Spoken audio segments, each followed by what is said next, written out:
한반도에 새겨진 십자가의 길 제2장 만주 시베리아 지역. 일본의 조선 지배가 본격적으로 시작되자 수많은 조선인은 빼앗긴 조국을 떠났습니다. 이들은 두만강과 압록강을 넘어 일본의 마수와 같은 손길이 덜 미치는 시베리아 지역과 만주 전역으로 이주했습니다. 시베리아에서는 공산주의의 박해가 엄청났습니다. 점증하는 공산주의 박해를 피해 지도자들은 교인들과 함께 만주 지역으로 몰래 빠져나왔습니다. 독립운동가여 만주의 사도 바울로 불린 한경희 목사의 삶과 순교는 20세기 한국 교회가 대면한 시대의 아픔을 고스란히 보여줍니다. 만주의 사도 바울 한경희. 1881년 12월 25일 평안북도 용천에서 태어난 한경희는 처음에 예수를 믿지 않았습니다. 믿기는커녕 오히려 예수와 교회를 싫어해서 중국에서 예수를 믿는 친척이 왔을 때 그 사람의 얼굴 보기도 거부할 정도였습니다. 기회가 될 때마다 예수와 교회를 욕하던 한경희는 어느 날 이봉태 목사가 국수 가게에서 그에게 예수 이야기를 꺼내자 그를 패버렸습니다. 한경희는 22살이 되던 1903년 10월에 구세론이라는 전도형 소책자를 접하고 1905년 부부가 동시에 세례를 받았습니다. 이 책은 평양 선교의 아버지 사무엘 마펫이 1895년 간행한 책으로 길선주의 회심에도 적지 않은 영향을 미쳤습니다. 한경희 목사는 세례를 받은 후 용천 지역 영수와 전도인으로 활약했고 1908년 용천 도재직회는 그를 신도에 보내 6개월간 복음을 전하게 했는데 그 결과 신도교회가 설립됐습니다. 1909년에는 1년간 심양을 포함한 서간도 지역을 돌면서 전도를 했으며 1910년 평양신학교에 입학하여 그의 나이 30세이던 1914년 5월 15일 졸업했습니다.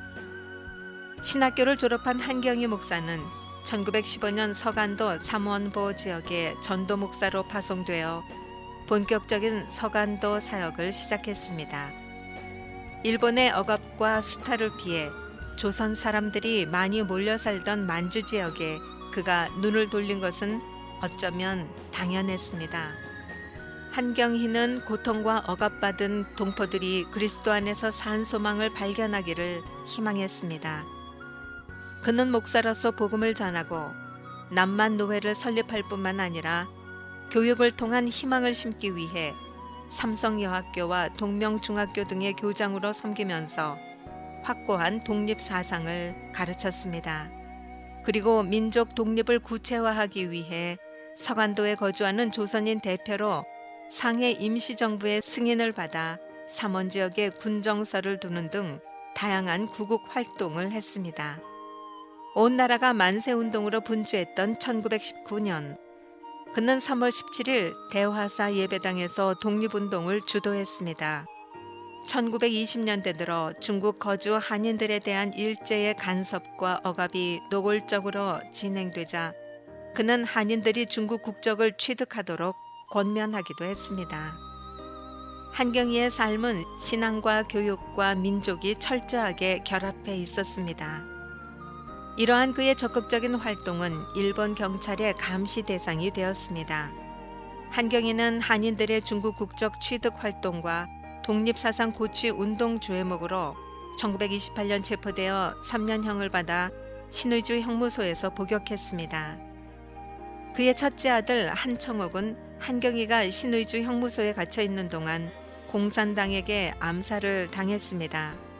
그의 둘째 아들 한순옥도 봉천 신학원을 졸업하고 평북 차령관 교회 담임을 하다가 6.25 때 순교를 당했습니다. 한경희는 총 3년 3개월 옥고를 치르고 1932년 추록한 후 바로 장성읍 평로동 교회를 맡았습니다. 한경희는 1933년 다시 북만주로 파송되어 밀산현의 선구촌과 향양촌 교회를 설립하는 등 왕성한 활동을 하다가 1935년 1월 초 호림, 요하 지역 각 교회를 순방하던 중에 마적에게 잡혀 순교했습니다. 자신의 순교를 예감이라도 한 듯 길을 떠나기 전 1월 1일에 드린 가정 예배에서 그는 이렇게 기도했습니다. 이번 선교 여행은 위험한 길입니다. 주여, 이 길이 주님의 뜻이라면 죽음이라도 기쁘게 받으려 하오니 이 몸을 사나 죽으나 주님의 뜻으로 불러주옵소서. 그의 마지막 순교 날짜는 증언자에 따라 다르기도 하지만 전반적인 순교 상황은 차이가 없습니다. 한경희 목사는 1935년 북만주 각 교회를 순방하기 위해 오소리강을 타고 올라갔습니다. 가는 도중 무림교회에서 설교를 마친 그는 김창근을 포함한 재직 5명과 함께 눈썰매를 타고 오소리 강변 요하현으로 나아갔습니다. 그러다가 1월 4일 금요일 오후 2시경에 호림에서 70리가량 떨어진 소목하 근처에서 어느 만주인의 집을 지날 때 40여 명의 비적에게 잡혔습니다. 그들은 강가로 한경희 목사를 끌고 가서 총살하고 차가운 얼음물 속에 그의 시신을 넣었습니다.